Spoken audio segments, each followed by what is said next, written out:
حضرت عمر نے کہا کہ میری رائے میں آپ جمع قرآن کا حکم دیں۔ حضرت بکر نے فرمایا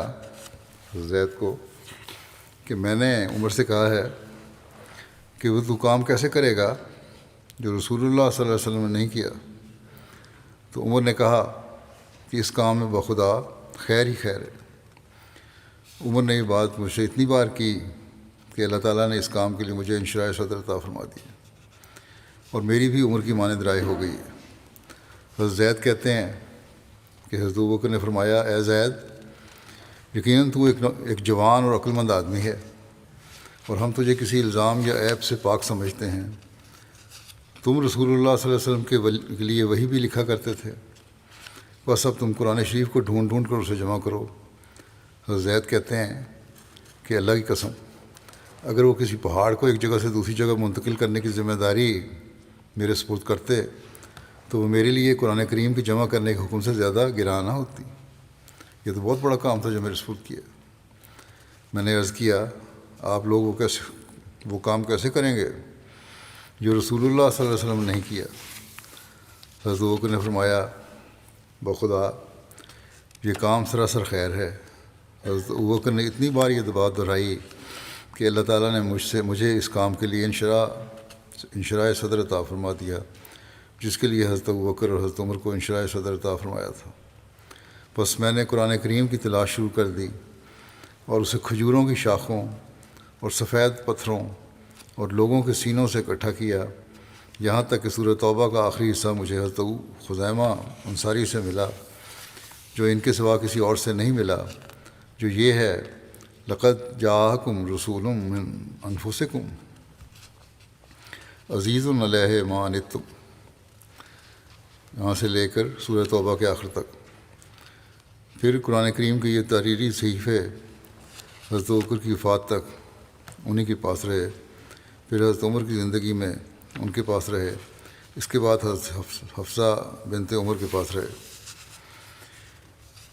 امام بغوی اپنی کتاب شرح السنہ میں جمع قرآن کی حدیث پر حاشیہ لکھتے ہوئے فرماتے ہیں کہ جس قرآن کو اللہ تعالیٰ نے اپنے رسول صلی اللہ علیہ وسلم پر اتارا تھا اسے صحابہ کرام نے من و عن بغیر کسی کمی بیشی کے مکمل جمع کر دیا تھا، اور صحابہ کرام کا قرآن مجید کو جمع کرنے کا سبب حدیث میں بھی یہ بیان ہوا ہے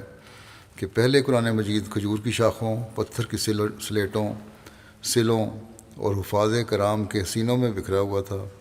صحابہ کرام کو خدشہ ہوا کہ حفاظ کرام کی شہادت سے قرآن مجید کا کچھ حصہ ضائع نہ ہو جائے، اس لیے وہ حضرت ابوبکر کی خدمت میں حاضر ہوئے اور انہیں قرآن مجید کو ایک جگہ جمع کرنے کا مشورہ دیا۔ یہ کام سب صحابہ کرام کے اتفاق سے ہوا، لہٰذا انہوں نے قرآن مجید کو بلا تقدیم و تاخیر کہ جس طرح رسول اللہ صلی اللہ علیہ وسلم سے سنا تھا ٹھیک اسی طرح مرتب کر دیا۔ رسول اللہ صلی اللہ علیہ وسلم اپنے صحابہ کرام کو قرآن مجید سناتے تھے اور انہیں بالکل اسی ترتیب سے قرآن سکھاتے تھے جس طرح یہ اب ہمارے سامنے مصاحف میں موجود ہے۔ یہ ترتیب جبرائیل نے آپ صلی اللہ علیہ وسلم کو سکھائی تھی۔ وہ آپ کو ہر آیت کے نزول پر بتاتے تھے کہ اس آیت کو فلاں صورت میں فلاں آیت کے بعد لکھوائیے۔ قرآن کریم کی جمع کرنے کا کام حضرت ابوبکر کے دور میں ہوا۔ حضرت علی اس کے متعلق بیان کرتے ہیں کہ اللہ تعالیٰ حضرت ابوبکر صدیق پر رحمت نازل فرمائے وہی ہیں جنہوں نے سب سے پہلے قرآن مجید کو کتابی صورت میں محفوظ کیا تھا۔ حضرت مسلم موعود رضی اللہ عنہ جمع قرآن کے حوالے سے ذکر کرتے ہوئے فرماتے ہیں کہ جو بات اس وقت تک نہ ہوئی تھی وہ صرف یہ تھی کہ ایک جلد میں قرآن شریف جمع نہیں ہوا تھا۔ جب یہ 500 قرآن کا حافظ اس لڑائی یعنی جنگ یمامہ میں مارا گیا تو حضرت عمر حضرت ابوبکر کے پاس گئے اور انہوں نے جا کے کہا کہ ایک لڑائی میں 500 حافظ قرآن شہید ہوا ہے اور ابھی تو بہت سی لڑائیاں ہمارے سامنے ہیں، اگر اور حفاظ بھی شہید ہو گئے تو لوگوں کو قرآن کریم کے متعلق شبہ پیدا ہو جائے گا۔ اس لیے قرآن کو ایک جلد میں جمع کر دینا چاہیے۔ حضرت ابوبکر نے پہلے تو اس بات سے انکار کیا، لیکن آخر آپ کی بات مان لی۔ حضرت ابوبکر نے زید بن ثابت کو اس کام کے لیے مقرر کیا، جو رسول کریم صلی اللہ علیہ وسلم کی زندگی میں قرآن کریم لکھا کرتے تھے، اور کبار صحابہ ان کی مدد کے لیے مقرر کیے۔ گو ہزاروں صحابہ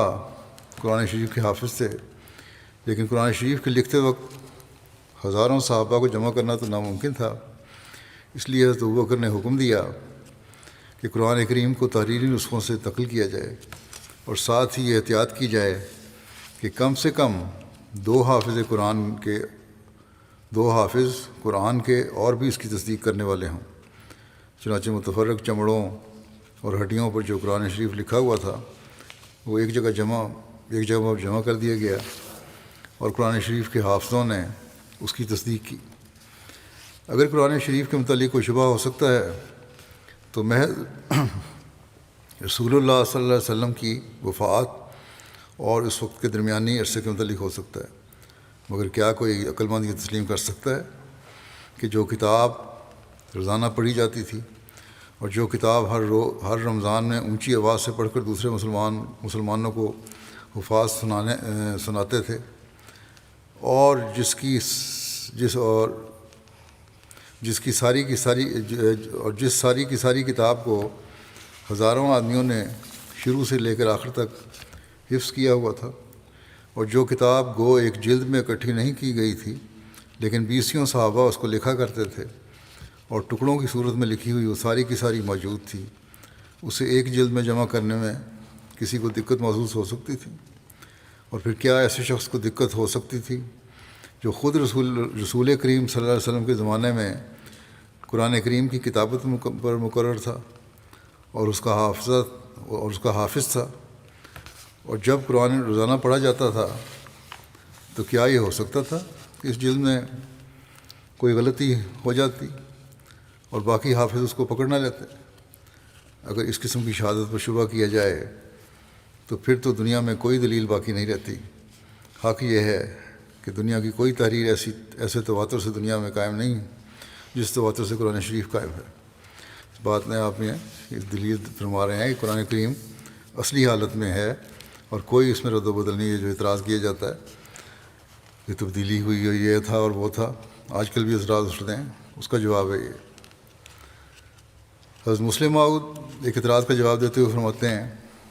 کہ ایک اعتراض یہ کیا جاتا ہے کہ رسول کریم صلی اللہ علیہ وسلم کے زمانے میں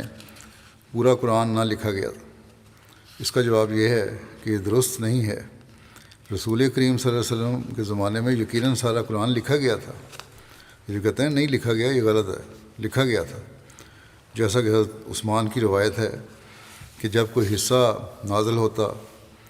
تو رسول کریم صلی اللہ علیہ وسلم لکھنے والوں کو بلاتے اور فرماتے اسے فلاں جگہ داخل کرو۔ جب یہ تاریخی ثبوت موجود ہے تو پھر یہ کہنا کہ قرآن رسول کریم صلی اللہ علیہ وسلم کے وقت پورا نہ لکھا گیا تھا بے وقوفی ہے۔ رہا یہ سوال کہ پھر حضرت ابوبکر کے زمانے میں کیوں لکھا گیا، اس کا جواب یہ ہے کہ رسول کریم صلی اللہ علیہ وسلم کے زمانے میں قرآن اس طرح ایک جلد میں نہ تھا جس طرح اب ہے۔ حضرت عمر کو یہ خیال پیدا ہوا کہ یہ لوگ یہ نہ سمجھیں کہ قرآن محفوظ نہیں، اس لیے انہوں نے اس بارے میں حضرت ابوبکر سے جو الفاظ کہے وہ یہ تھے کہ انی ارا ان تامرا جمع القرآن، میں مناسب سمجھتا ہوں کہ آپ قرآن کو ایک کتاب کی شکل میں جمع کرنے کا حکم دیں۔ یہ نہیں کہا کہ آپ اس کی کتابت کرا لیں۔ پھر حضرت ابوبکر نے زید کو بلا کر کہا کہ قرآن جمع کرو، چنانچہ فرمایا اجماع ہو، اسے ایک جگہ جمع کر دو۔ یہ نہیں کہا کہ اسے لکھ لو۔ غرض الفاظ خود بتا رہے ہیں کہ اس وقت قرآن کے اوراق کو ایک جلد میں اکٹھا کرنے کا سوال تھا، لکھنے کا سوال نہ تھا۔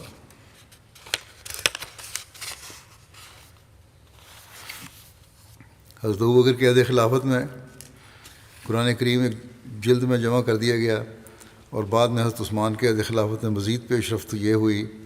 کہ تمام عرب بلکہ تمام مسلم دنیا کو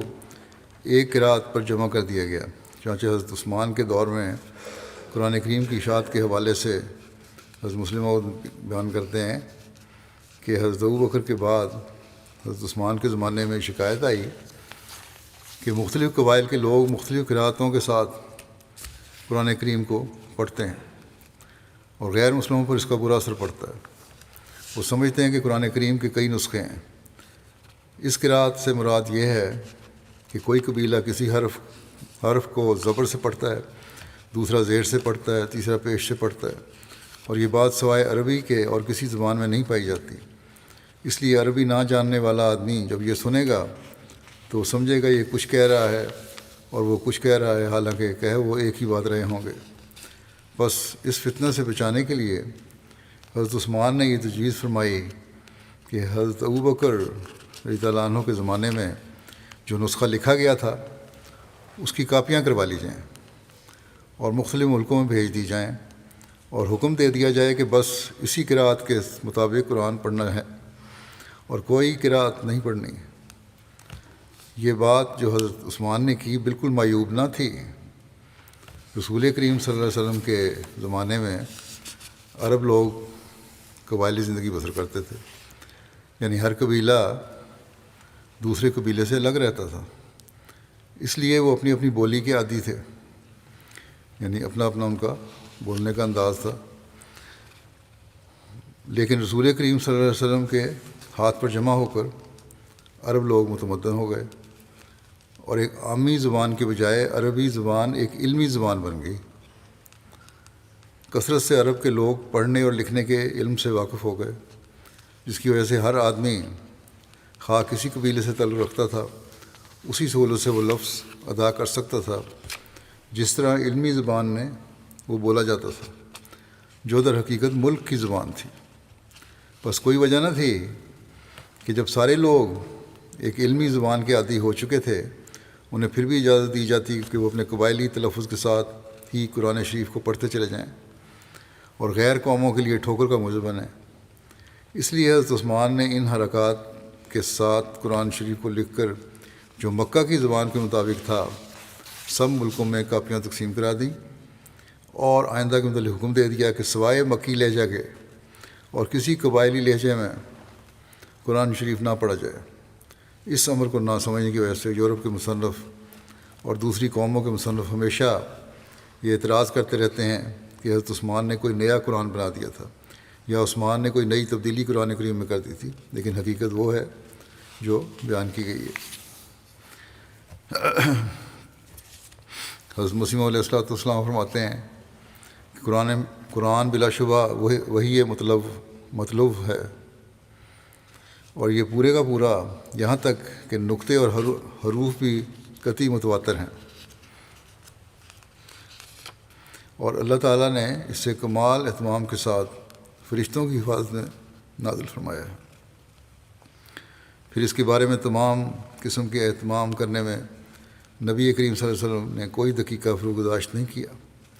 اور آپ نے اپنی آنکھوں کے سامنے ایک ایک آیت جیسے وہ قرآن نازل ہوتا رہا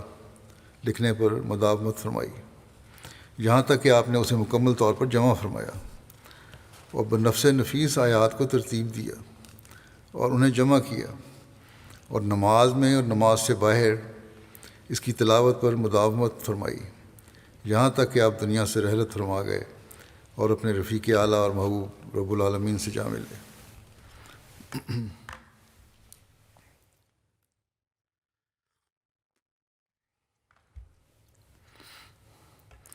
پھر اس کے بعد حضرت فرماتے ہیں کہ پھر اس کے بعد خلیفہ اول حضرت ابوبکر صدیق رضی اللہ عنہ نے اس کی تمام صورتوں کو نبی کریم صلی اللہ علیہ وسلم سے سنی ہوئی ترتیب کے مطابق جمع کرنے کا اہتمام فرمایا۔ پھر حضرت ابوبکر صدیق رضی اللہ عنہ کے بعد اللہ تعالیٰ نے خلیفہ ثالث حضرت عثمان رضی اللہ تعالیٰ عنہ کو توفیق عطا فرمائی، تو آپ نے لغت قریش کے مطابق قرآن کو ایک قرأت میں جمع کیا اور اسے تمام ملکوں میں پھیلا دیا۔ یہ سوال ہے کہ صحیفہ صدیقی کب تک محفوظ رہا جو آپ نے حضرت ابوبکر صدیق نے لکھوایا تھا کب تک محفوظ رہا؟ اس بارے میں لکھا ہے کہ حضرت ابوبکر صدیق نے حضرت زید بن ثابت کے ذریعے جس قرآن کریم کو ایک جلد میں مرتب کروایا اس کو صحیفہ صدیقی بھی کہا جاتا ہے۔ یہ حضرت ابوبکر صدیق کے پاس آپ کی وفات تک رہا۔ اس کے بعد حضرت عمر کے پاس آ گیا اور حضرت عمر نے ام المومنین حضرت حفصہ کے سپرد کر دیا اور یہ ارشاد فرمایا کہ کسی شخص کو نہ دیا جائے، البتہ جس کو نقل کرنا یا اپنا نسخہ صحیح کرنا ہو وہ اس سے فائدہ اٹھا سکتا ہے۔ چنانچہ حضرت عثمان نے اپنے عہد خلافت میں حضرت حفصہ سے عاریۃً لے کر چند نسخے نقل کروائے اور پھر وہ نسخہ حضرت حفصہ کو واپس لوٹا دیا۔ جب 54 ہجری میں مروان مدینہ کا حاکم ہوا تو اس نے اس نسخے کو حضرت حفصہ سے لینا چاہا، لیکن حضرت حفصہ نے انکار کر دیا۔ حضرت حفصہ کے انتقال کے بعد مروان نے حضرت عبداللہ بن عمر سے لے کر اس کو ضائع کر دیا۔